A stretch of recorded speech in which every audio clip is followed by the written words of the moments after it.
जय श्री कृष्ण दोस्तों। चलो तो वीडियो को आगे बढ़ाते हैं। वंदा गुरुपद पदों परागा सुरुचि सुवास सरस अनुरागा अमिय मोरी मैं चूरन चारो समन सफल भव रोज परिवारो सुकृति संभूतम विमल भूति मंजुल मंगल मोद प्रसूति जनमन मंजुल मुकुर मल हरणी किए तिलक गुण गण बस करनी। मैं उन्हीं गुरु की चरण कमल की वंदना करता हूँ जिनके चरण कमल के फूल के समान कोमल, जिसमें से सुगंध हमेशा निकलता है। उसी सुगंध को प्राप्त करके उनके चरण कमल में उत्पन्न होता है।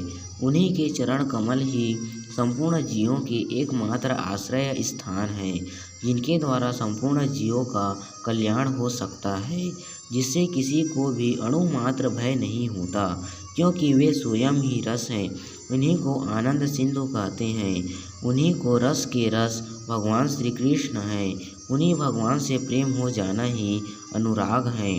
वही अमरता को अमरत्व प्रदान करने वाले हैं और वे ही स्वयं ही प्रकाशक हैं, प्रकाशमय हैं, जिनके चरण कमल से सदा प्रकाश निकल रहा है, जिसे वे स्वयं दर्शन कराएंगे। उसके बाद आंख बंद रहेगा तो भी उनके चरण कमल को देख सकते हैं। अर्थात मैं क्या, जितने भी शरणागत भक्त हैं वे सभी देख रहे हैं और वे ही स्वयं जीव को पवित्र करके मन के संपूर्ण रोगों को उसके परिवार सहित नाश कर देते हैं।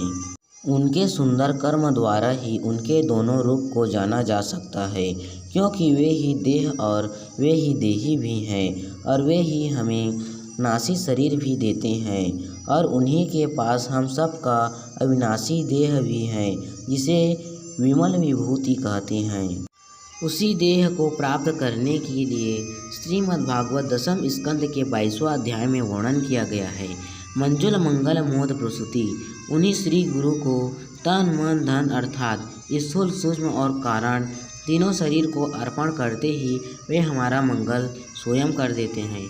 अर्थात उसी क्षण हमारे हृदय तथा हमारे इन्हीं प्राकृतिक नेत्रों द्वारा दिखने लगते हैं। उन्हीं भगवान श्री कृष्ण के अंदर बाहर प्रकट होने को ही मोद प्रसूति अर्थात आनंद का जन्म कहते हैं। वे जिनके हृदय में प्रकट होकर जिसे स्वीकार करते हैं वही उनका जन है। जो अपने मन को पूर्ण रूप से परमात्मा में लगा देता है, उनके हृदय में प्रकट होकर हम उनके संपूर्ण कर्म बंधन को स्वयं काट देते हैं, क्योंकि कोई भी जीव ब्रह्म विष्णु और शिव का पद प्राप्त करके अपने ही कर्म बंधन को नहीं काट सकता। उसी कर्म बंधन से मुक्त करके भगवत प्राप्ति अर्थात परमात्मा तत्व का ज्ञान कराने के लिए ही भगवान का मनुष्य रूप अवतार हुआ है और किसी प्रकार के चमत्कार दिखाने के लिए नहीं। इस संसार में आकर जितने भी मनुष्य चमत्कार दिखाते हैं, अपनी बुद्धि के विषय प्रकट करते हैं, उनमें से वे एक भी नहीं बताएंगे, क्योंकि मन की सोची और वाणी से कही गई कोई भी वस्तु सत्य नहीं हो सकती।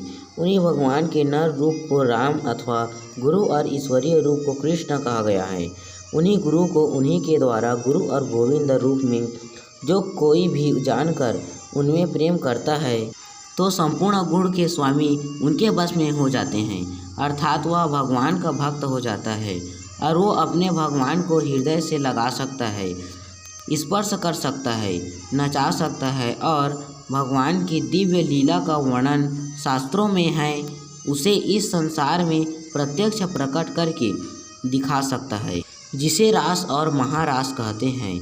और मानव अपनी काल्पनिक बुद्धि द्वारा उन्हें जो कुछ भी करने को कहेंगे उनमें से वे कुछ भी नहीं करेंगे, क्योंकि सबके लिए शास्त्र ही प्रमाण है। शास्त्र प्रमाण प्रश्न शास्त्र प्रमाण ही उत्तर दिया गया है। धन्यवाद।